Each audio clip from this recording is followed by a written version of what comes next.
What is up everyone, and welcome to some more F1 23 My Team career mode, and we're here for round number 11 of season 7 of our Jaguar racing career. It is time for the British Grand Prix. It's one of the races I look forward to on the Formula 1 calendar the most. We always have very good pace around here. It's a circuit that I drive immensely well at, but for one reason or another, we always get screwed in some way, shape or form. I feel like I hardly ever win here. In fact, I've only had one win here across the entirety of this career mode in 6 seasons of trying, because it's one of the only tracks that I've kept on the calendar for the entire time as well. And yeah, I'm hoping that we'll be able to get a win this time around, and hopefully get ourselves back into the lead of the championship, or at least a little bit closer to the championship fight. You can see we are currently 16 points behind Esteban Ocon, who is leading the championship after his win last time out in Austria.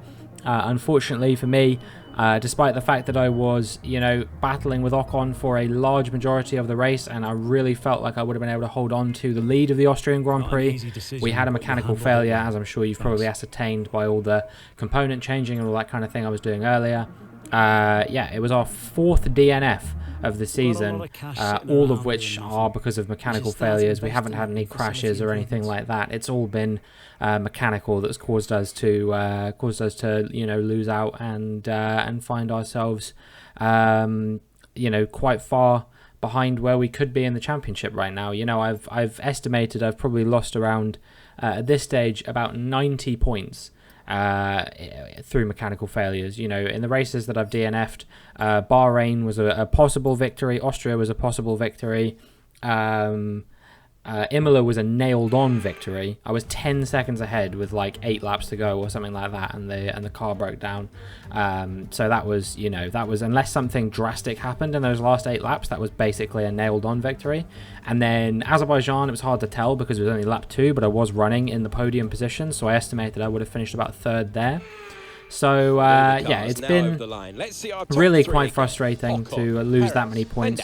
We could be sort of 70 points in the lead of the championship right now, but instead we find ourselves all the way down in P3, 16 points behind the current championship leader. Make our way through practice there, just skim through it quickly. We had pretty good pace on the medium compound tyres. Obviously I wasn't in the top 14 there, but we went early and we only went on the mediums and such, and I was pretty confident I could put up a good performance here in qualifying.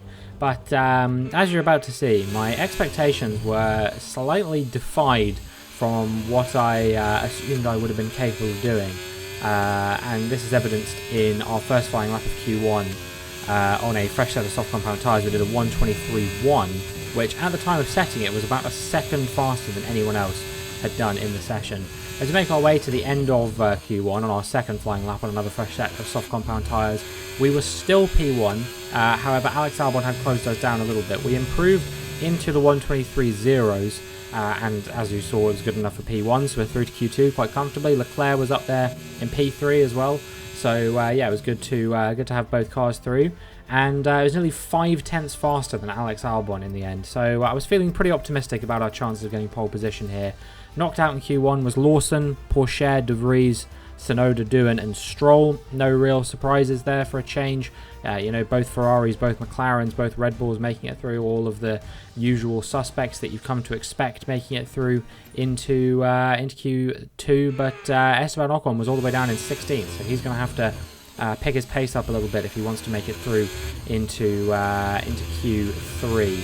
And yeah, we'll see what we can do now here in Q2. It's a 1:24.0 on our banker.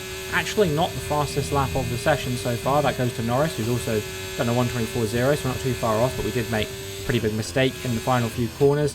And we would have been P5 with that lap anyway, but we decided to do one on a fresh set of soft compound tyres, and you can see we found a massive improvement down to a 1:23.2. Not quite as good as we were in Q1, but still good enough for P1. We're through to Q3.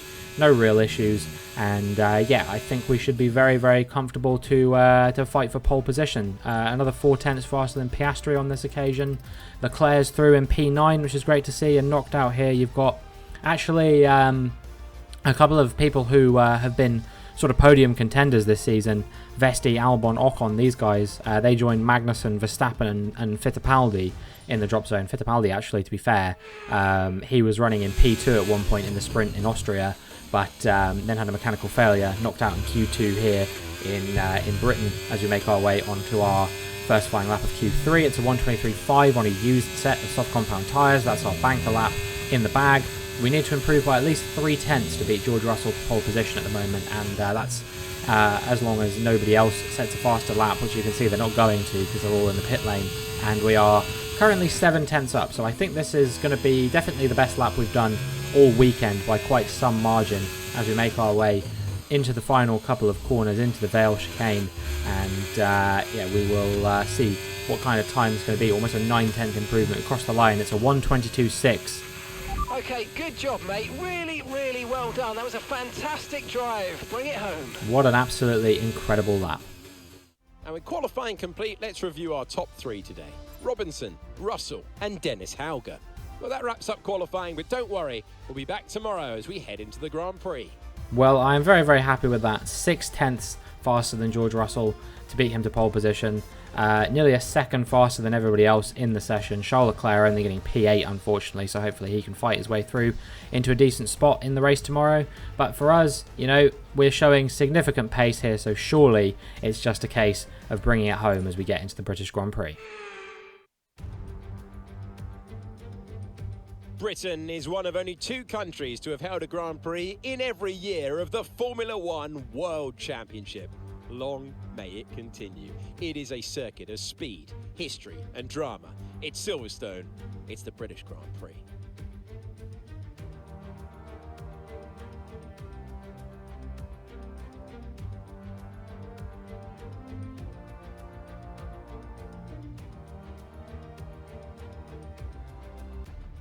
It's time to take a look at our starting grid for today's race.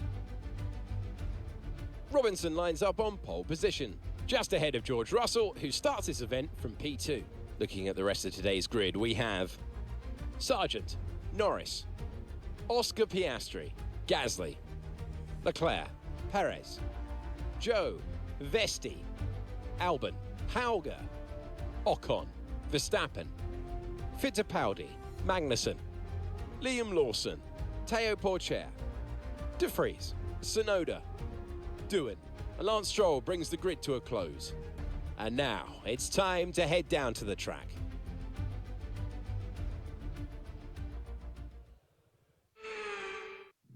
Right, mate, I know it's your home Grand Prix, but I want you to treat it like any other race. Let's not make any unnecessary risks, please. Well, it is our home Grand Prix, but it's not only our home Grand Prix, it's also our teammates' home Grand Prix. Of course, we've got, not my teammates' home Grand Prix, what am I saying? It's the person who's starting alongside me in P2's home Grand Prix, is what I meant to say, is George Russell, who, of course, is going to be very keen to win this race as well in front of all his home fans in that Red Bull. We've also got a Brit starting in P4. We've got British teams starting in P3, and it should have been P3 and P4, I think. But Dennis Hauger's had a grid penalty that's pushed him down the order. But we'll see if Logan Sargent can maybe repeat what he did at Silverstone last year, get another podium like he did in Season 6, which was his first podium in Formula 1. Of course, he's now gone on to win and get a few more podiums this season. But for us, we will see whether we can beat George Russell as the lights come on and the lights go out, and we've had a good getaway compared to George Russell on those soft compound tyres, but nobody really got away well there, I don't think, because Sargent really, based on the getaway that Russell got, probably should have overtaken him. He hasn't managed to do that. Norris is coming under pressure from his former teammate at McLaren, Oscar Piastri, and I think Piastri's actually got him by the looks of things. So, yeah, a poor start for one of the British drivers there, but the other two getting away well. George Russell with very good traction on those soft compound tyres. He's burning the battery. He's going to go for a move into Brooklands, and he goes up the inside, and we give him room on the outside, but give him far too much room, really. And as we come on the run through Luffield, yeah, George Russell, he's made his way up into P1 here in the British Grand Prix, and we're going to have to settle down into P2 for the time being and try not to lose out to the American driver of Logan Sargent, who is currently sitting directly behind us. Of course, he's a championship contender this season as well, potentially. He's picked up a win already at his home Grand Prix in Miami, no less. But, yeah, we will see whether we can keep him behind. It seems like he might have just about managed to jostle his way through in Maggots and Beckett's. We've been wheel to wheel the whole time. This is inviting all the cars behind into the fight as well. You can see there's a big scrap going on here. Leclerc's involved. I think Verstappen's involved there as well. Oh no, it's Perez actually, isn't it? It's one of the Ferraris. I believe it's Perez. But Logan Sargeant has managed to fight his way through into P2.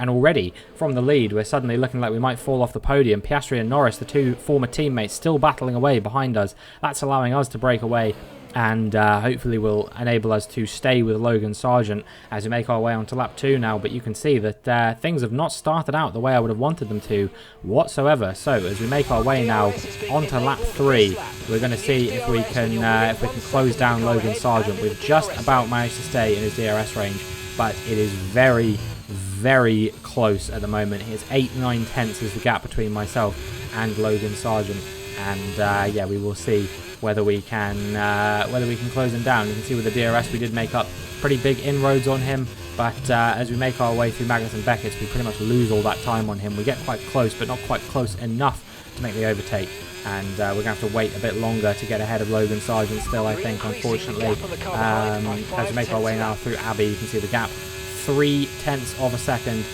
Meanwhile, Charles Leclerc, I believe, is currently running in P7, so he's had a pretty good start in this race, and we'll see if he can continue to make his way up the order as the race progresses. But as we make our way onto lap 5, we're going to see if we can get ahead of Logan Sargeant. Weren't quite close enough going into Brooklands. How about into Luffield? We know that we like to go for moves like this, and today's no exception. We kind of force Logan Sargeant to give us a bit more room on the inside, and we make the move through Luffield and up into P2 here in the British Grand Prix. Once again, make our way through Stowe now. We've had a decent run, but not a great one. Logan Sargeant closing us down a little bit. Don't think he's going to be close enough to do what he did in lap 1, as we actually get a track limits warning there. I think that might be our second track limits warning, so we've got to be careful now not to get too many more. Well, not to get any more, otherwise we'll be getting a penalty here.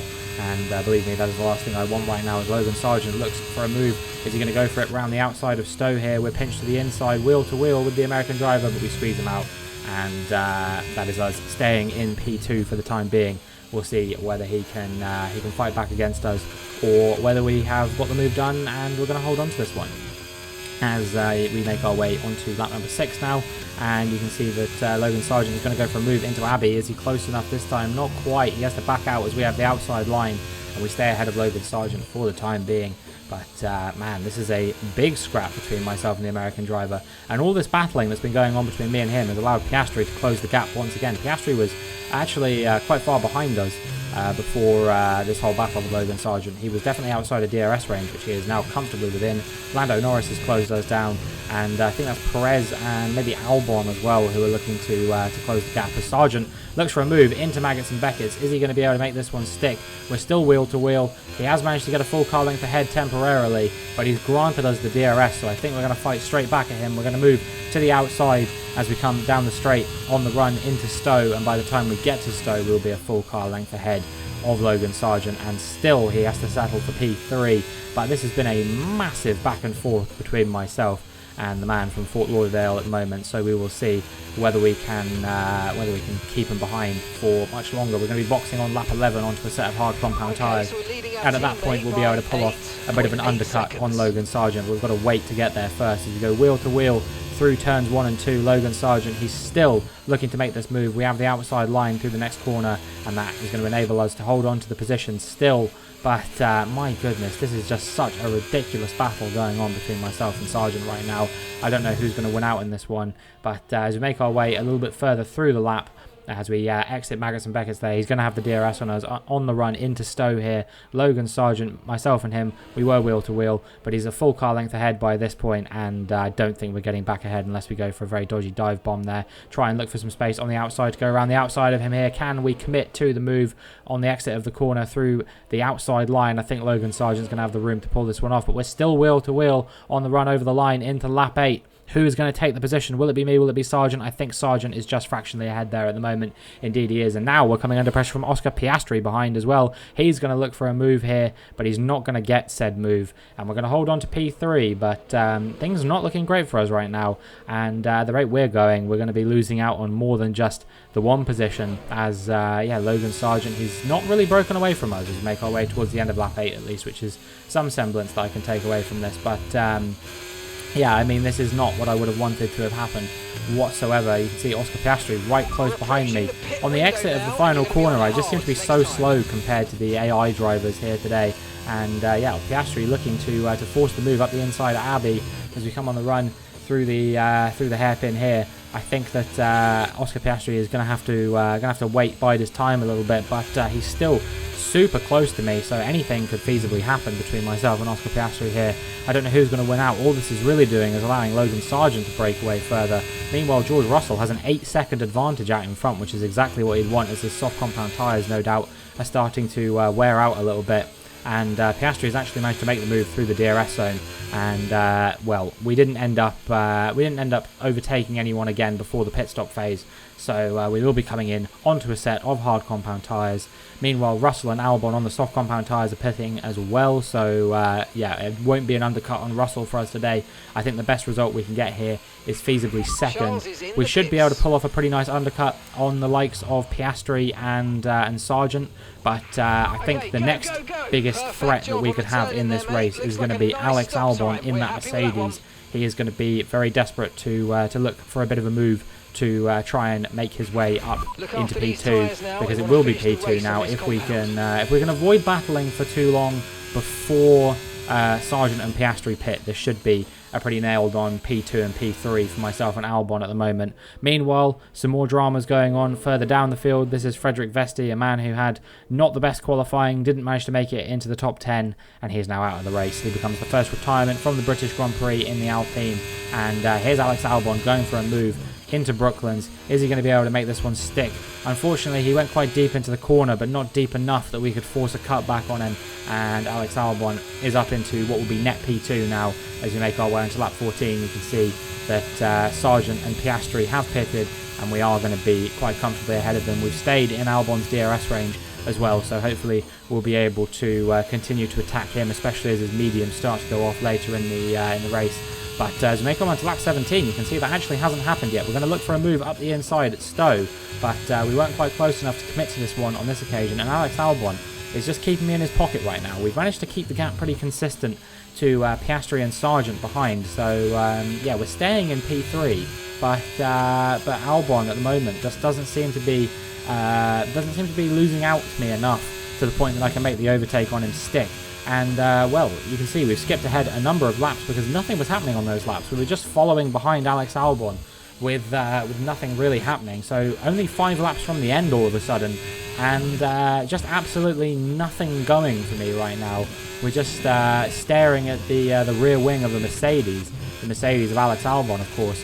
And yeah, you can see we're getting close to him again and again and again, but not enough to even think about going for any of these moves or anything like that. So yeah, Alex Albon just absolutely firmly having my number right now, and we're gonna have to try and get a bit closer to him over the course of the next couple of laps if we want to be close enough to overtake him into the DRS zone. Once again through Brooklands and Luffield, you can see we're dead close to him, right on his gearbox, but still just can't quite force the move here. And by the time we exit Maggots and Beckett's, we're not close enough to look for a move into Stowe either. So as you can see that was a DNF from Gasly there. We'll check that out in just a moment.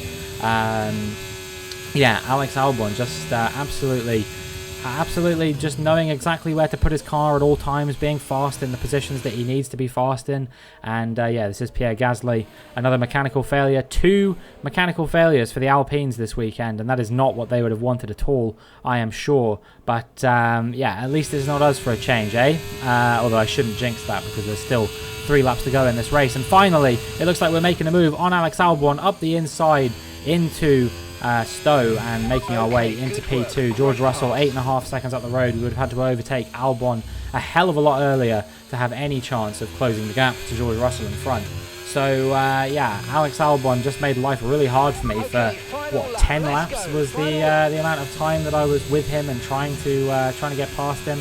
And eventually on lap 24 we managed to pull it off, but the job is not done yet because Alex Albon is still only 4 tenths behind us as we make our way onto the final lap of the race. Well, I think we do manage to just about have a big enough gap to keep him behind through the first DRS zone of the lap, but there is still one more DRS zone, but he might not even need the DRS zone to make the overtake because he's looking for a move into Maggots and Beckett's. We're going wheel to wheel right now who is going to be ahead into the DRS detection point. It's me. I think he might have absolutely clowned himself there. If he'd have had the DRS, this would have been Albon's race to lose at that point, at least his P2 to lose, I should say. But now, with the DRS and with the battery, we're able to keep him behind on the run into Stowe, and as we round the final few corners, I don't think he's going to be able to make this happen now. Obviously, he is faster than me on the exit through some of these corners, so he could potentially out-traction me to the line, but as George Russell wins the race and we round the final few corners, we're going to cross the line to take P2 here in the British Grand Prix.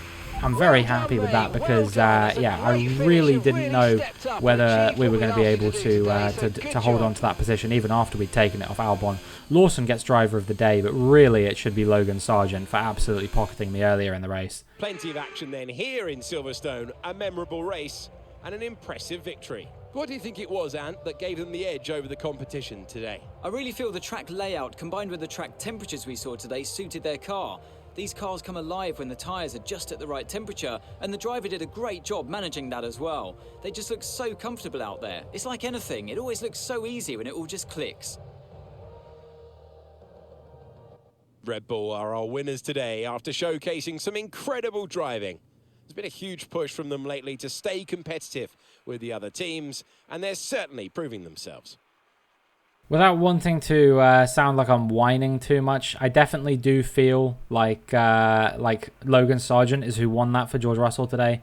I think I would have had the pace to stay with Russell, but my battle with Sargeant held me up by about 6 seconds over the course of 3 laps, and by that point, George Russell was just completely gone. So yeah, it's a victory there for Russell. Still a decent P2 for myself, and Alex Albon completes the podium in P3. So let's see how the drivers' standings have changed. George Russell takes the lead of the Drivers' Championship. After an incredible day of racing, who was your driver of the day, Ant? There's a few contenders, but George Russell definitely stood out, I think. A really solid drive from him today, and one I'm sure the fans enjoyed. It's time to check out the Constructors' standings. Red Bull pull further ahead in the standings. Meanwhile, good work from the owner-drivers team this weekend, who pushed themselves further up the order. I'm equal parts exhausted and elated with this weekend of Formula One. Be sure to join us for the next one. I would have to say that I feel like this championship is just completely up in the air still at this point. Esteban Ocon, even though he got knocked out in Q1, no, it was Q2, wasn't it? He got knocked out in Q2 as I forgot to plug my controller in there. Yeah, Ocon got knocked out in Q2. He still managed to battle his way back into P7. So clearly some good strategy and some good driving from Esteban Ocon there to keep the gap fairly open. You know, I am now just 6 points behind Esteban Ocon. He's just 6 points behind George Russell. The gap between the top 10 drivers is still only like 70 points or something like that. Charles Leclerc, however, is starting to fall out of contention a little bit as he is just unable to get himself involved in these fights for sort of the top 5. If he could do that on a more regular basis, I actually think that he could be a championship contender, as is the case with pretty much everybody in that top 10 at the moment. You know, it is really just a case of who can be the most consistently fast here, and it doesn't seem like Charles Leclerc is capable of doing that. I think he ended up failing to score today, actually, if I'm not mistaken. You know, I don't know how, but starting P8, he didn't manage to make any progress during this race. If anything, he only went backwards, which I don't know if he had any issues or maybe something like that. I mean, we were so far ahead of him that he didn't even. If he had an issue, it wouldn't have even been reported to me, I don't think. So, yeah, that's the gulf between myself and Leclerc. I really expected when I brought him into the team, and for the first sort of like 5 races or so, I believed it as well, that Charles Leclerc was going to be, you know, a worthy sort of adversary and legitimate competitor to my strength in Formula One, but it just doesn't seem to have materialised anywhere near as much as I thought it would have done. He really just has not had the pace to contend with me whatsoever. Contract negotiations are coming up, and I still am intending to re-sign him to the team. You might be asking me, you know, why would you do that, given that he's not performed quite how you'd wanted him to? And the answer is, I genuinely just think it's the car. Like, you know, we've seen it so many times. We saw it with I'm trying to think, you know, Dennis Hauger, for example, when he was driving for the team, you know, I was delivering good performances and he really wasn't. He was struggling to even score points, and then he goes to Aston Martin and now he's a race winner and a championship contender. Jack Doohan as well, when he was at McLaren, he was fantastic, and he came to our team and his career died. And it seems to be happening with Charles Leclerc as well, because you know, he has always been pretty fast, but just hasn't seemed to be able to put things together here at Jaguar Racing. So yeah, unfortunate, but I think that we have no choice really but to just try and stick with him and hope that the situation improves in the last 12 races of the season. But yeah, we are already halfway there, which is very, very exciting, and hopefully we'll be able to put together a strong run of form in the final races of the season. But that is going to be it for this video, so if you enjoyed, please make sure you like and subscribe, and hopefully I will see you in the next one.